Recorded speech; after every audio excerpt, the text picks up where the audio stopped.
స్తంభాల గుడి నుంచి ఎగ్జాక్ట్గా 2 కిలోమీటర్ల దూరంలో మనకి భద్రకాళి అమ్మవారి టెంపుల్ కూడా ఉందన్నమాట. సో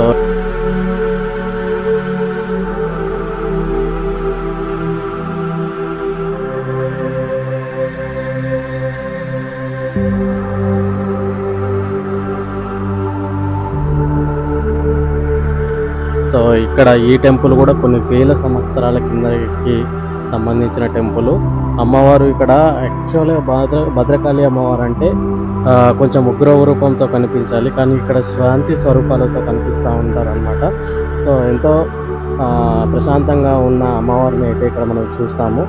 సో ఈ యొక్క అమ్మవారి టెంపుల్ డీటెయిల్స్ కూడా మనము ముందుకెళ్ళి తెలుసుకుందాం. Stay tune.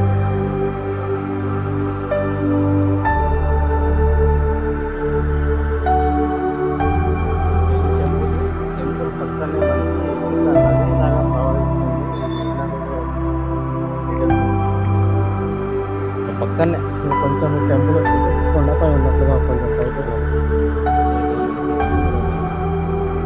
సో గుడి పక్కనే మనకి గుడి అయితే కొంచెం కొండపై ఉన్నట్లుగా ఉంది. మనకు శివపార్వతుల విగ్రహం కూడా కనిపిస్తుంది. పక్కనే మనకు ఒక పెద్ద నదిలాగా అయితే ఒకటి ప్రవహిస్తుంది అన్నమాట. సో నది కూడా ఉంది పక్కనే మనకు భద్రకాళి టెంపుల్ పక్కనే. ఈ టెంపుల్ కూడా ఎంతో పురాతనమైన టెంపుల్. ఈ టెంపుల్ డీటెయిల్స్ కూడా లోపలికి వెళ్ళి తెలుసుకుందాం. స్టే ట్యూన్, నాతో పాటు రండి.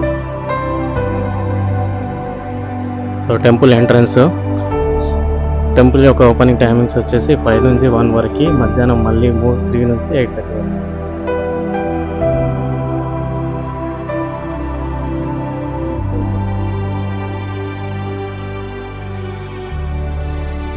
శ్రీ గోకులం కృష్ణుడు చూడండి ఎంత బాగా అనిపిస్తుంది.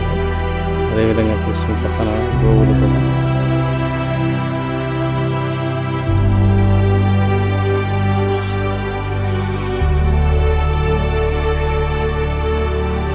అమ్మవారి టెంపుల్ భద్రకాళి టెంపుల్కి అయితే వచ్చేసాం. సో ఇదంతా కూడా వాకింగ్ లైన్.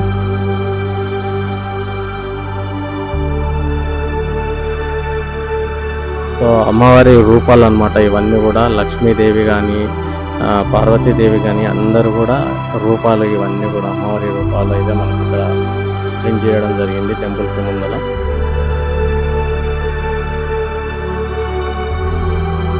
శ్రీకృష్ణుడు మనకి గోశాలలో మనకి కనిపిస్తూ ఉన్నాడు. అదేవిధంగా గోవులు కూడా కనిపిస్తూ ఉన్నాయన్నమాట. చాలా చూస్తుంది ప్రశాంతంగా. సో పక్కనే మనకి ప్రశాంతమైన నది కూడా ఉంది. సో గోశాల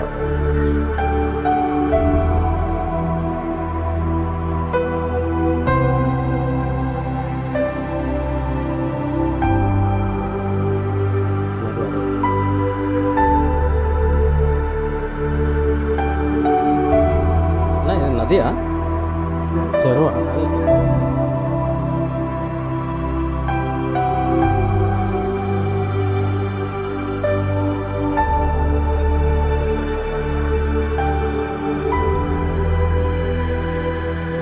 గుడి పక్కనే నది కూడా చాలా బాగుంది ఈ నది కూడా. సో ఈ నది గురించి కూడా మీకు వీడియో చివరి వరకు కూడా చెప్తాను. సో గుడి పక్కనే ఉంది అన్నమాట ఈ నది.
ఇప్పుడే భద్రకాళి అమ్మవారిని అయితే దర్శించుకోవడం జరిగింది. సో ఈ యొక్క టెంపుల్ యొక్క అమ్మవారి యొక్క టెంపుల్ యొక్క ప్రత్యేకతలు ఏంటి అంటే, కీర్తి శతకం 625వ సంవత్సరంలో చాళుక్యులు మరియు కాకతీయులు కలిపి ఈ యొక్క గుడిని అయితే పునరుద్ధరించారు, అంటే రూపొందించారు. సో ఈ టెంపుల్ చాలా చాలా విజయాలకి పేరుగాంచిన టెంపుల్ అన్నమాట. అందరూ కూడా రాజులు ఏదైతే రాజులు ఉన్నారో ఆ రాజులు ఏదైతే యుద్ధానికి వెళ్ళే ముందు ఈ టెంపుల్ యొక్క ఈ యొక్క భద్రకాళి దేవిని దర్శనం చేసుకొని వెళ్తే ఖచ్చితంగా విజయం సాధిస్తామని ఖచ్చితంగా నమ్మేవాళ్ళంట అనమాట. సో ఇక్కడ టెంపుల్లో మనకి ఎక్కడ లేని విధంగా అమ్మవారు 2.7 మీటర్ల ఎత్తు పొడవులో మనకైతే దర్శనమిస్తారు. సో 8 చేతులతో అమ్మవారు అయితే ఇక్కడ ప్రశాంతంగా ఒక రాతిపై ఉన్నట్లుగా మనకైతే ఇక్కడ కనిపిస్తూ ఉంటుందన్నమాట. సో ఈ టెంపుల్ అనేది చాలా పవిత్రమైన టెంపుల్గా భావిస్తారు. అప్పుడు కాకతీయుల చేతుల మీదుగా మరియు చాళుక్యుల చేతుల మీదుగా ఇక్కడ కూడా చాలా పూజలు అందుకోవడం జరిగింది అన్నమాట. భక్తులు కూర్చోవడానికి మంచిగా చాలామంది ఇక్కడ బెంచీలు అయితే అమర్చడం జరిగింది. సో వివిధ దాతలు కరీంనగర్ నుంచి, హైదరాబాద్ నుంచి బెంచీలను అయితే అమర్చారు. కోతులు అయితే కొంచెం భయం అయితే, ఇక్కడ కోతుల భయం అయితే ఉంది, జాగ్రత్త ఉండాల్సిన అవసరం అయితే ఉంది అనుకోవచ్చు.